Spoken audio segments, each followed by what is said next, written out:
आप प्रॉपर्टी तो ज्यादा खरीदना चाहते हैं लेकिन पैसे बहुत कम है। अगर आप रियल एस्टेट का बिजनेस करते हैं या आपके पास कहीं से पैसे आते हैं और आप प्रॉपर्टी में निवेश करते हैं लेकिन पैसे कम होने की वजह से ज्यादा प्रॉपर्टी नहीं खरीद पाते, तो कैसे हम ज्यादा प्रॉपर्टी खरीदें? तो आज के इस वीडियो में हम यही बात करेंगे कि कम पैसे होने के बाद भी हम ज्यादा प्रॉपर्टी कैसे खरीद सकते हैं। तो आपसे निवेदन है कि आपने अभी तक हमारे चैनल को सब्सक्राइब नहीं किया तो सब्सक्राइब कर दें, क्योंकि आपको मालूम है हमारा मिशन है इंडिया को फाइनेंशियल अवेयर बनाना, तो आप हमारा उस मिशन में जुड़ के हमारा साथ दे सकते हैं। सो आइए चलते हैं। नमस्कार दोस्तों, मैं हूं शैलेंद्र और स्वागत है आपका मार्केट मिस्ट्री चैनल में। जैसा कि मैं बात कर रहा था कि अगर कम पैसे हैं तो ज्यादा प्रॉपर्टी कैसे खरीदें, यानी आप रियल एस्टेट का कोई बिजनेस करते हैं या कोई दूसरा काम करते हैं लेकिन आप प्रॉपर्टी में निवेश करते हैं, तो आज की इस वीडियो में जानेंगे कि कम पैसे होने के बाद ही हम ज़्यादा प्रॉपर्टी कैसे खरीदें। अक्सर क्या होता है, जैसे आप अगर इस धंधे में हैं प्रॉपर्टी में या आप प्रॉपर्टी में जनरली निवेश करते रहते हैं, तो अक्सर क्या होता है पैसे आते हैं और उस पैसे से हम जनरली प्रॉपर्टी खरीद लेते हैं सीधा सीधा, लेकिन जितने पैसे उतनी ही खरीद पाते हैं। लेकिन हम यहाँ पे बात करेंगे कि आपका जितने पैसे हैं उससे ज़्यादा प्रॉपर्टी कैसे खरीदें, जिससे आपको प्रॉपर्टी भी बनेगी, आपको मुनाफा भी होगा और उसको उस तरीके से कैसे अपने प्रॉपर्टी को बढ़ा सकते हैं और अपने पैसे का सही यूटिलाइजेशन कर सकते हैं। सो यहाँ पे हम बात करेंगे कि कम पैसों में ज़्यादा प्रॉपर्टी कैसे खरीदें, जैसा कि आज का शीर्षक है, टॉपिक का नाम है हमारा। तो आज हम इस पर बात करने वाले हैं, बहुत ही ध्यान से समझिएगा, बहुत ही बारीकी से समझाऊंगा आपको। सो वीडियो के अंत तक बने रहे, पूरा देखें, स्किप ना करें, कहीं आपसे कुछ इंपॉर्टेंट छूट ना जाए। और वीडियो पसंद आए तो लाइक जरूर करिएगा। सो चलिए हम बात कर रहे थे कि कम पैसों में प्रॉपर्टी ज़्यादा कैसे खरीदें। तो चलिए हम समझते हैं कि एक एक करके कि किस तरीके से हमारे पास अगर पैसे कम हैं तो हम ज़्यादा प्रॉपर्टी कैसे खरीदें। देखिए, मान लेते हैं हम कि आप प्रॉपर्टी में काम करते हैं या प्रॉपर्टी या कोई दूसरा बिजनेस करते हैं, जनरली आप प्रॉपर्टी में ही निवेश करते हैं। तो मान लीजिए आपके पास है 1 करोड़ रुपए, ठीक है। 1 करोड़ में कितने जीरो होते हैं? 7। आपके पास है 1 करोड़, तो अगर आपको प्रॉपर्टी खरीदनी है तो कैसे खरीदेंगे? जनरली हम क्या करते हैं, अगर हमारे पास पैसे आते हैं तो या तो आप क्या करोगे, 1 करोड़ की कोई ऐसी प्रॉपर्टी ढूंढोगे जो 1 करोड़ के आसपास हो और उसको खरीद लोगे, है ना, क्योंकि उसमें आपको सीधा आपके पास पैसा भी पड़ा, सीधा सीधा देना है और प्रॉपर्टी आपकी हो जाएगी, कोई भी झंझट नहीं है इसमें। और ज़्यादातर लोग यही करते हैं कि अगर 20-25 लाख 50 लाख 1 करोड़ 2 करोड़ जो भी जितने पैसे जिसके पास होते हैं उसके हिसाब से उतनी प्रॉपर्टी अक्सर खरीद लेते हैं। लेकिन आज हम क्या बात करने वाले हैं कि अगर हमारे पास 1 करोड़ है तो इसमें हम और ज़्यादा प्रॉपर्टी कैसे खरीद सकते हैं। 1 करोड़ की तो खरीद ही सकते हैं, है ना, क्योंकि 1 करोड़ तो है, लेकिन 1 करोड़ से हम और 3 करोड़ की प्रॉपर्टी कैसे खरीद सकते हैं, 2 करोड़ कैसे खरीद सकते हैं। तो आज के इस वीडियो में हम बात कर रहे हैं, जैसा कि हम बात कर रहे थे कि नॉर्मल तरीके से जनरली लोग यही करते हैं कि भाई जितना पैसा उतना प्रॉपर्टी खरीद लेते हैं क्योंकि उन्हें कोई झंझट। लेकिन आज के हम इस वीडियो में जैसा हमने बात करी कि कम पैसों में ज़्यादा प्रॉपर्टी कैसे खरीदे, तो उससे पहले मैं आगे बढ़ूँ आपको बता दूँ कि मैं जिस बुक के रेफरेंस ले रहा हूँ, जैसे ये बुक है रिच डैड पुअर डैड, इनके ऑथर है रॉबर्ट टी कियोसाकी जी। ये अमेरिका के, इनका पूरा जो ज़्यादातर इन्वेस्टमेंट है इनका रियल एस्टेट में होता है और इनकी ये बुक है ना, बेस्ट सेलर बुक है। इसकी जल्दी मैं समरी भी लेके आऊँगा, अगर आप समझना चाहते हो तो मैं सब एक समरी लेके आऊँगा और उसके बाद अगर आपको मजा आएगा कि बुक समरी अच्छी लगती है तो मैं जो बुक पढ़ता हूँ हर बुक पढ़ने के बाद आपको एक समरी वीडियो बना के दिया करूँगा। तो ये बुक है, ये बहुत बड़े रियल एस्टेट के निवेशक भी हैं। तो आज इनके तरीके से मैं बताता हूँ कि अगर कम पैसे हैं तो कैसे हम ज़्यादा प्रॉपर्टी खरीद सकते हैं। सो ये बुक है रिच डैड पुअर डैड। आप चाहो तो इसकी लिंक मैं वीडियो को डिस्क्रिप्शन में दे दूंगा। बाकी अभी जल्दी मैं इसकी बुक की समरी लेके आने वाला हूँ, तो उस बुक में भी मैं लिंक दे दूंगा, तो वहां से भी आप देख सकते हैं और कुछ भी डाउट रहे तो आप हमें पूछ सकते हो। चलिए बात करते हैं। तो ठीक है, अब नॉर्मल तरीका तो यही हो गया कि भाई 1 करोड़ की प्रॉपर्टी है और हम 1 करोड़ के ही बदले में एक रियल एस्टेट खरीद लिया।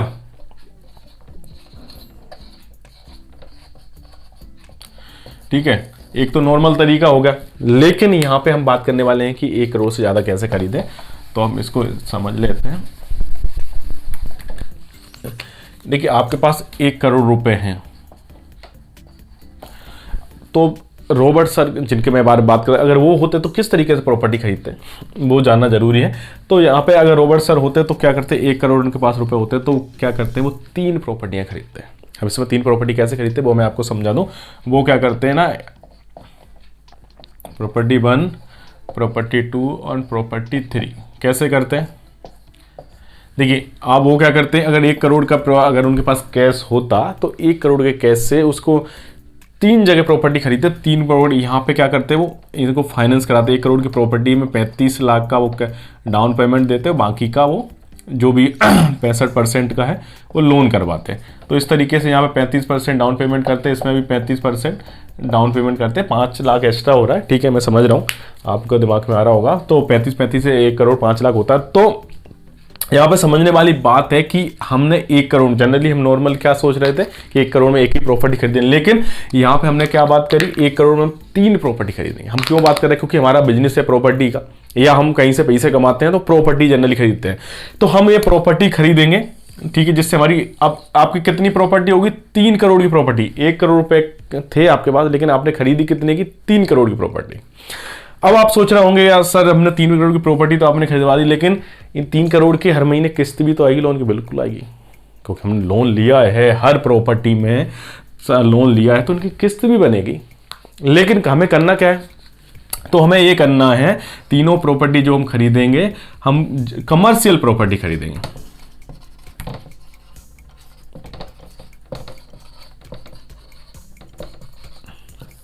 मैं ये कमर्शियल प्रॉपर्टी की क्यों बात कर रहा हूं? इसलिए बात कर रहा हूं क्योंकि कमर्शियल जो प्रॉपर्टी होती है वो जल्दी रेंट पर चली जाती है ना। यानी मान लें हमने कोई दुकान खरीदी, कोई 1 करोड़ का कोई अच्छा सा एरिया ऑफिस के लिए खरीद लिया, या कोई मार्केट में कुछ अच्छे से मतलब कमर्शियल प्लेस खरीद लिया। कमर्शियल प्लेस हमेशा आपका रेंट देगा, हमेशा अच्छा सा रेंट देगा।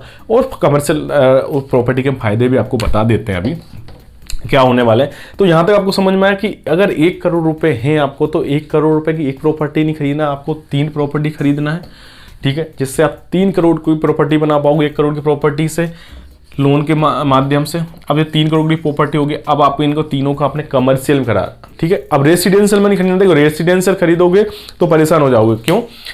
क्योंकि आप एक तो रियल एस्टेट इन्वेस्टर हो, रियल एस्टेट पैसा करते हो, इन्वेस्ट करते हो, तो आप कमर्शियल खरीदोगे तो ज़्यादा फायदा रहेगा। क्योंकि रेसिडेंशियल में क्या होगा, जनरली रेसिडेंशियल जो प्रॉपर्टी होती है वहाँ पर रेंट ज़्यादा नहीं मिलता है, ठीक है। दूसरी चीज, रेसिडेंशियल प्रॉपर्टी आपकी कभी भी उस हिसाब से ग्रोथ नहीं करती जिस हिसाब से कमर्शियल प्रॉपर्टी करती है। ये चीज आप अच्छे समझते होंगे। तो यहाँ पे आपके पास अगर 1 करोड़ रुपए है तो आप 3 प्रॉपर्टी खरीदोगे, ठीक है, कम पैसों में 3 करोड़ की आगे कमर्शियल प्रॉपर्टी खरीदो। क्योंकि कमर्शियल प्रॉपर्टी जब भी खरीदोगे तो हर जो आप एक प्रॉपर्टी 3 प्रॉपर्टी खरीद, तीनों प्रॉपर्टी आप लेने के बाद रेंट पे दे देते हैं उनको। तो इन तीनों प्रॉपर्टी से जो आपको हर महीने रेंट आएगा, उस रेंट के पैसों से आप क्या कर दोगे सर? ईएमआई कर दोगे। क्लियर हो ना? समझ आई ना बात कि ईएमआई पेड कर दोगे। आपको लग रहा है ना कितना आसान है। 1 करोड़ की प्रॉपर्टी से हम 3 करोड़ की प्रॉपर्टी बनाएंगे और हमें अपनी जेब से 1 रुपया भी नहीं देना, क्योंकि हम जो 3 करोड़ की 3 प्रॉपर्टियां जो खरीदेंगे उनको कमर्शियल प्रॉपर्टी खरीदेंगे और कमर्शियल प्रॉपर्टी रेंट पर चढ़ाएंगे। रेंट से जो हमें पैसा आएगा उसके हम ईएमआई भरेंगे और हम 1 करोड़ से 3 करोड़ की प्रॉपर्टियां बना लेंगे। और साथ साथ जब तक रेंट इनका तो जाता ही रहेगा ईएमआई, और साथ ही साथ प्रॉपर्टी की वैल्यू बढ़ेगी। अब कमर्शियल प्रॉपर्टी की अगर हम बात करें तो उसके फायदे, सबसे अच्छी बात है कि रेंट पे हमेशा रहती है, ठीक है। इनके लिए रेंट के लिए आपको परेशान नहीं होना, क्योंकि कमर्शियल प्रॉपर्टी ये रेंट हमेशा आपको ज़्यादा मिलेगा, अच्छा मिलेगा, कभी वैकेंट नहीं रहेंगी क्योंकि मार्केट में है, ठीक है। और दूसरी चीज़, इसमें यहाँ की वैल्यू बहुत जल्द अच्छे से बढ़ती है। यानी कमर्शियल प्लेस जो है आपको यहाँ पे अभी कभी प्रॉपर्टी आपको बेचना हो तो तुरंत बिक जाएगी, वेट नहीं करना। जैसे रेसिडेंशियल प्रॉपर्टी में क्या होता है कि हमें इंतजार करना पड़ता है, काफ़ी टाइम तक होर्डिंग लगे रहते हैं, सालों में बीत जाते हैं, प्रॉपर्टी नहीं सेल होती क्योंकि लोकेशन अच्छी नहीं है तो कोई नहीं रहना चाहता। लेकिन कमर्शियल प्लेस ऐसा, वहाँ लोकेशन नहीं, वो मार्केट प्लेस है, वो हर किसी के लिए इंपॉर्टेंट है। जिसका भी मार्केट है वहाँ हर किसी को चाहिए प्रॉपर्टी, तो वैल्यूएशन यहाँ पे बढ़ेगी, ठीक है। अगर आपने लोन लिया है तो इंटरेस्ट भी देना होगा। तो इंटरेस्ट कितना जाएगा आपका? मैंने 8.5% इसको लिख लेता हूँ, है ना। जनरली प्रॉपर्टी जो होती है ना, जो कमर्शियल प्रॉपर्टी हो चाहे रेसिडेंशियल प्रॉपर्टी, यानी प्रॉपर्टी लोन में जनरली यही रेट जाता है क्योंकि ये सिक्योर लोन है।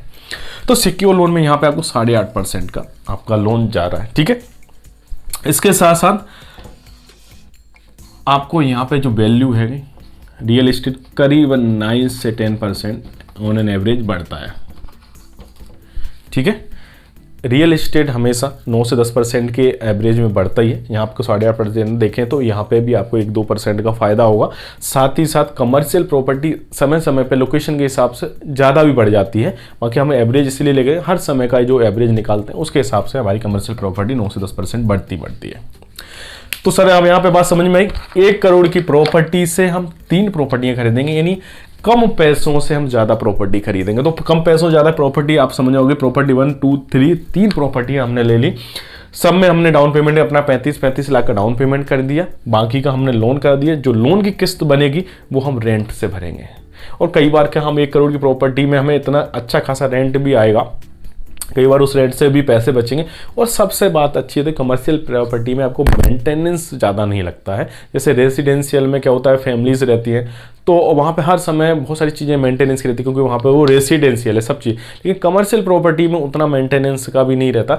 तो और आप रियल एस्टेट बिजनेस करते हो या दूसरा आपका शौक है, जैसे रॉबर्ट सर का जो मैंने बताया, तो उनका एक पेशा है, निवेशक है वो, और रियल एस्टेट में ज़्यादा निवेश करते हैं। सो अगर हम प्रॉपर्टी के बिजनेस में, तो हमें ये पता होना चाहिए कि हम रियल एस्टेट से अपनी वेल्थ कैसे बनानी। जैसा कि आप स्क्रीन पर वीडियो देख रहे हैं, हमने हाल ही में ये वीडियो बनाया था और इसमें हमने आपको बताया था कि किस तरीके से आपको जो पैसा है उससे घर नगद खरीदें या लोन पे लें। तो इस वाले वीडियो में हमने आपको जनरली बताया था कि लोन पे घर लें अगर आपके पास पैसे हैं, और उस पैसे से बाकी को निवेश करके किस तरीके रिटर्न कमा सकते हैं, तो म्यूचुअल फंड और शेयर मार्केट के माध्यम से। लेकिन हम इस पर प्रॉपर्टी रियल एस्टेट की बात करें कि बहुत सारे लोगों को शेयर मार्केट समझ नहीं आता या उन्हें उसमें अच्छा नहीं लगता। कई लोगों का मन होता है कि हम रियल एस्टेट में ही अच्छे से काम करें और वहीं से मुनाफा कमाएं।